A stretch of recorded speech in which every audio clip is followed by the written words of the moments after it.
June 20th is my late mother Josephine's birthday. She would have been 93 years old this year in 2020. She passed away about 4 years ago in 2016. This is a picture of my mom, who I adored and loved so much. There she is. Mwah. She meant the world to me. She still means the world to me. She supported me and loved me unconditionally all my life. And I can't even begin to tell you how much she influenced my life and changed my life, and just, I can cry right now. But what I want to share is, the last 20 years of her life, she suffered from a debilitating, painful, crippling illness. She was bedridden for periods during that time, and especially at the beginning of that 20 years and at the end of that 20 years, she was bedridden. In between that, she struggled to walk around the house with a walker. So she was basically in pain all the time. It was discomfort. It was a struggle. So, which is all the more reason why I want to highlight the things that made her smile and laugh. She liked to read, and she liked to watch television. She enjoyed that, and she loved her family, of course. But besides her family, which she absolutely lived for, I want to let you know, on television, what made her laugh was her favorite shows, 2.5 Men, starring Charlie Sheen. She loved Charlie Sheen. She got a huge kick out of him. She was a big, big Charlie Sheen fan. She appreciated his talent and his humor, and she loved that show, and she loved Charlie Sheen. But her favorite show was The Big Bang Theory.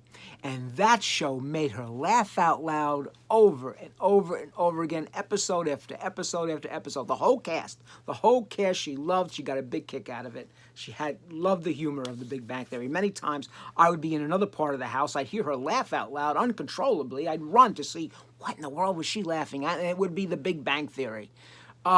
I can't tell you how much joy it gave me to see her enjoying her favorite television shows. But she also liked to read. Now, in her earlier years of her life, she loved to read a lot of books. She was a big book reader. I guess that's where I got it from. She was a big book reader, but she also read a lot of newspapers every single day, without fail. My entire life, she read the newspapers. That's all I remember her doing every single day, read the newspapers. So,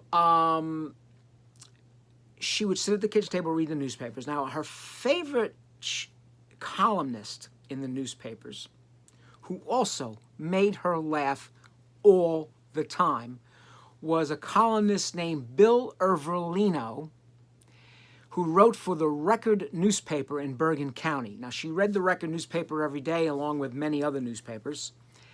But she couldn't wait to open the Record up, and as soon as she opened the Record paper up, she would go straight to Bill Ervolino's column.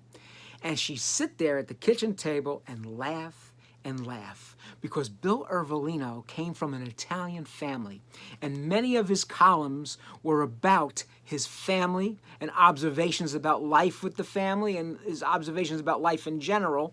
And she got such a huge kick out of it because it reflected on her life, and much of it was very, very familiar to her, which she loved.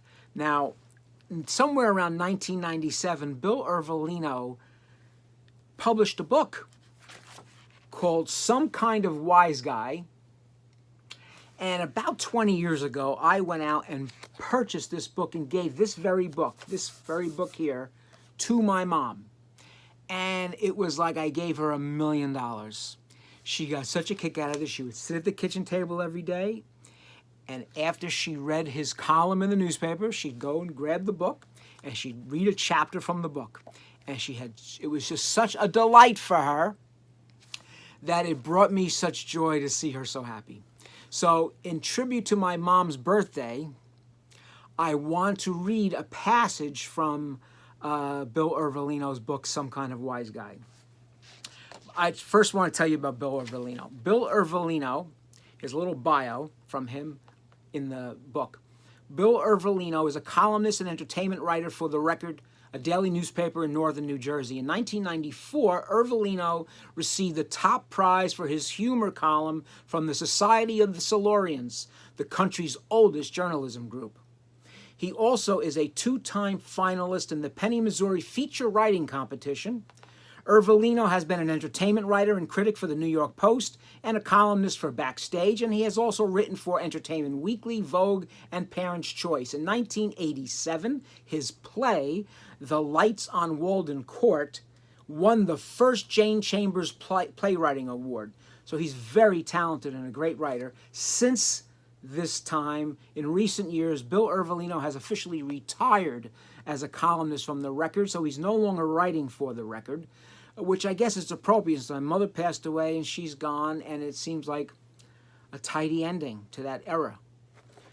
So I want to read a passage in honor of my mom's birthday. It's called Shopping with Emilio and Louise. My mother loved this particular chapter, like all the chapters, because it was about his family. Emilio and Louise is Bill's mom and dad. Okay, my parents arrived last weekend for their second visit in 4 years. Be still my heart. In her hands was a box of cannolis. In his was a box of 50 or so tomatoes from his garden, individually wrapped in newspaper.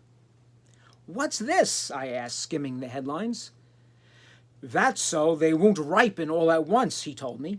Every morning while you're having your coffee, open them up and see which ones are ripe. The ones that are ripe you can eat. The ones that are still green, wrap up again and put them back in the box. I see. The man has totally lost his mind. After lunch, I washed the dishes and was about to make some coffee when my mother said, "Did you get any half and half for your father?" I told her I'd forgotten. "But it's no problem," I said. "The store is right around the corner. I have to get a few things anyway. It'll take 10 minutes. "Okay," she said. "We'll come with you." "With me?" "Don't be silly," I told her. She insisted. "We've never gone shopping with you. Right, Emilio? It'll be fun." The next thing I knew, we were in the world's largest El Dorado, driving 2 miles an hour to the A&P. People were honking at us, screaming, throwing rocks. I slumped in my back seat and covered my eyes. "Don't you listen to them," my mother told my father over the blare of the car horns. "You're going fast enough." People on crutches were passing us. When we finally made it into the parking lot, the car jerked so many times I had to open the window to take deep breaths. "Park right there," my mother said. "Oh no, there's a cart. Try over there." "No, it's too small." "Over there. Someone's pulling out." No, she's pulling in." "How about that one over there?" "No, go over there. Go left. I mean right. Over there. Hurry." It was like an astronaut training school. Inside the store, things got progressively worse. Even if I'm doing a whole week's shopping, I could be in and out in minutes. I know exactly what I want, exactly where it is, and I have the whole thing down to a science. My mother picked up everything in my cart, examined it, and replaced it with something else, until I finally wrapped her knuckles with an eggplant. In the cookie aisle, she reached into her pocketbook and pulled out her coupon file, which opened like an accordion. I thought she was going to play Back to Sorrento. "Oh, this is good," she said, handing me some cockamamie cake mix. "It only takes about 2 hours. "Ma," I said, putting it back on the shelf. "I have a lot to do this week. I'm very busy. I have tomatoes to unwrap. Some other time."